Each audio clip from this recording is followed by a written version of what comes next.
Welcome to Chintu's Why Science.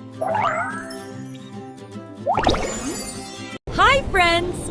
Today, we are going to solve a sky mystery. The sky is always blue. Why not green or pink? Let's find out. A rainbow! That's right, Chintu. Sunlight looks white, but it's actually made of many colors, just like a rainbow. These little dots are tickling me. Those tiny dots are air molecules, Chintu. Blue light scatters the most. It spreads in all directions. Wee-ee! No wonder the whole sky looks blue. Violet scatters too, but our eyes don't see it well. Aha! That's why the sky shines blue.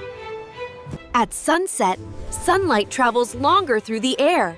Blue is scattered away, and red and orange fill the sky. In space, there's no air to scatter light, so the sky looks black, even when the sun is shining. Ooh. In the North and South Pole, sometimes the sky glows in green, purple, and pink.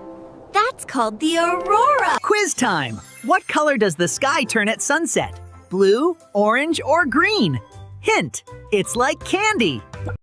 Thanks for watching, friends. Don't forget to like and subscribe for more fun with me, Chintu.